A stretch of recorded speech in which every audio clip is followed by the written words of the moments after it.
You didn't choose the people who shaped you most, not one of them. Your first real friend, the one who knew you before you had a version of yourself to perform. You were 7.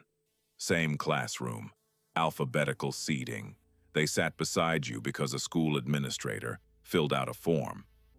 Your first love, the person who made you feel, for the first time, like being known was possible. You met them because you were both in the same place, at the same age, at the same stage of loneliness. You didn't find them, you fell into them, and your entire life, you've been calling that fate. But what if the people around you, the ones who built you, broke you, held you together? What if none of it was accidental? What if someone made sure? This is the world. Same cities, same phones, same coffee shops. 15 years ago, a private systems company called Meridian Solutions was contracted by a coalition of school districts, municipal governments, and insurance conglomerates. The stated goal, if you read the original brief, almost sounds generous. Reduce social fragmentation, decrease isolation, build cohesion. The method was invisible.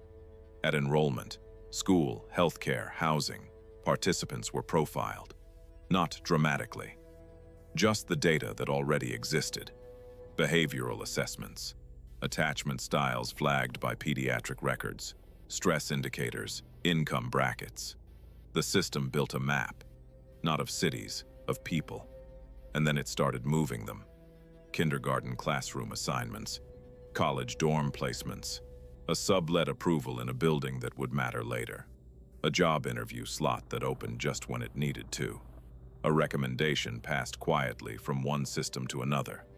Nothing forced, nothing that would ever look like anything other than an ordinary Tuesday in an ordinary life. That was the point. You weren't supposed to notice.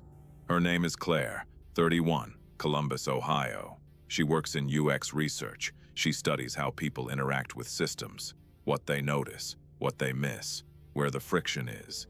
She is very good at her job. 3 months ago, she got a call from her mother's estate attorney. Her mother had died the previous winter. Alongside the insurance documents and a 30-year-old mortgage, there was a folder. Inside, a participant summary. Claire's name at the top. Below it, a social network diagram. Every significant relationship in her life, color-coded, labeled, annotated like a project file. Her best friend, Danny, social mirror, provides consistent positive self-reflection, elevates reported self-worth by 34% over control group. Her college roommate, ambition catalyst, modeled high-achievement behavior during identity formation window. Her therapist, the one she found herself after a late-night search, the one she had always described as lucky to find. Listed too, all of them, every single one. Claire almost closed the folder. That is the part people never describe correctly. The moment just before you know. There is still a version of your life that has not been damaged yet. It is right there, waiting on the other side of not reading the next page. She turned the page anyway. There was a second diagram, smaller, cleaner, one node at the center. His name was Marcus. She met Marcus at 24, at a work event she almost didn't attend. He said something small and funny. She laughed. 7 years later, they share a mortgage, a dog, and a way of arguing that always ends with someone making tea. She loves him. She knows she loves him because it has survived the kinds of things that are supposed to end love. And didn't. She found the label next to his name. Attachment anchor. Then the line beneath it. Reduces cortisol variance by 41%. Claire read it twice, then a third time, as if repetition might make it mean less. It didn't. No mention of compatibility, no mention of shared values, no mention of love, just a number. A clean, optimized, peer-reviewed number, 41%. She closed the folder too quickly and caught the edge of a page against her thumb. When she looked down, there was a thin line of blood there. She stared at it longer than made sense. Then she went home and watched Marcus make dinner. He asked if she wanted garlic in the pasta. She looked at him and couldn't answer right away, because all she could think was, "You were annotated before I loved you." He asked again, softer this time. She said yes. She told Danny the next day. 23 years of friendship. Danny was, by the document's own language, her social mirror, the person whose presence returned her to herself. They met at a coffee shop. Claire slid the page across the table without a word. Danny wrapped both hands around her cup and didn't look up. She looked at it for a long time. Then she said quietly, "I know. Not, what is this? Not, this can't be real. Just, I know." Claire gave a short laugh when Danny said it. Not because it was funny, because sometimes the body reaches for the wrong exit, when there isn't a good one. Danny had been told at 16. Her parents had been participants since her enrollment at 5, and when she was old enough, they sat her down and explained that she had been placed in Claire's class because Claire had been flagged as high risk for social isolation. And Danny's profile made her the ideal stabilizing match.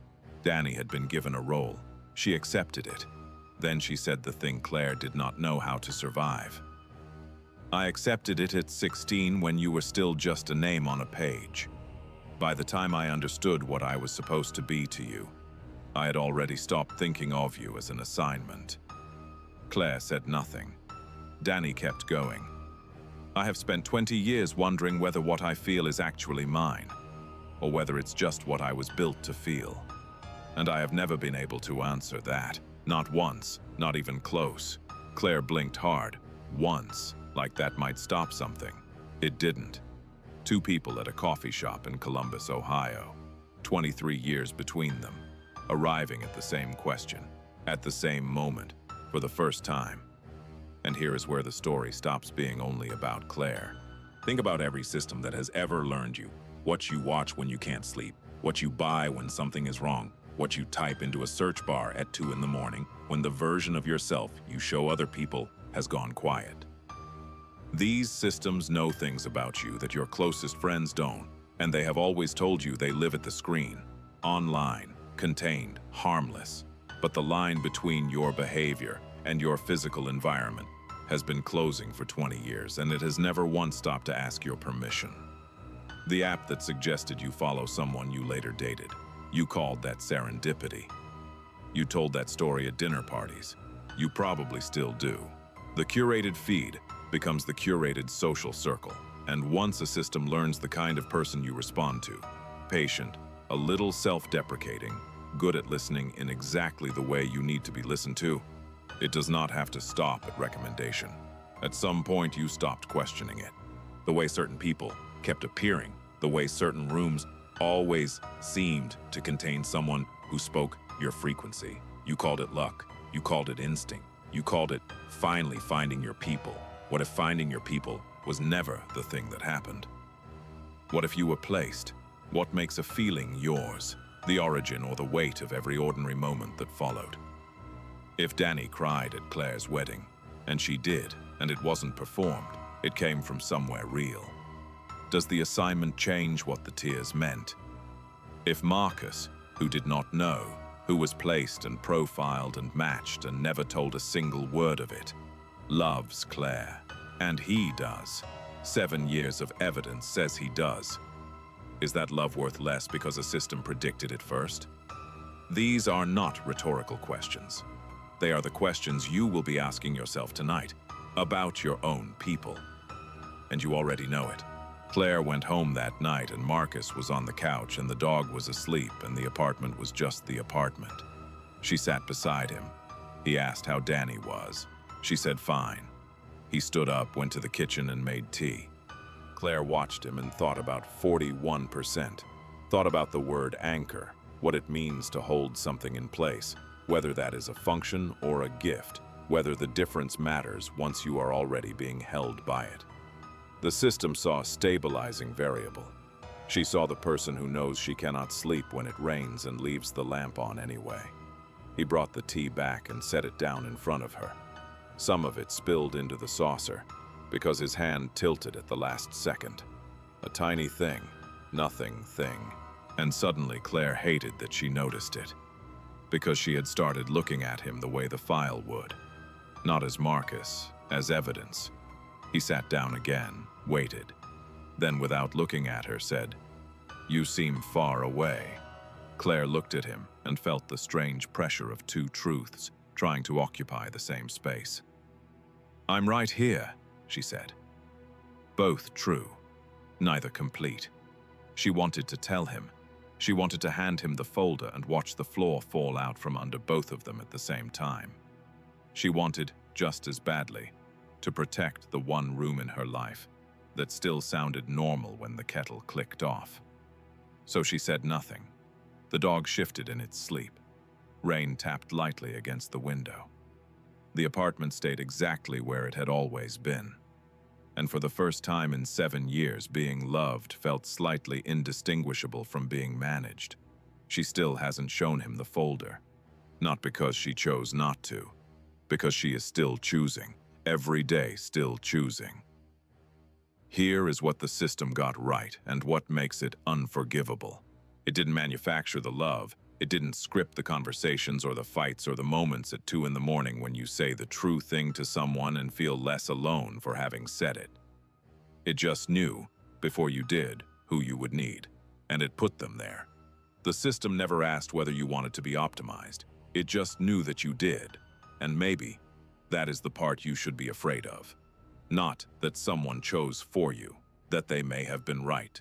Are you accepted, or just filtered?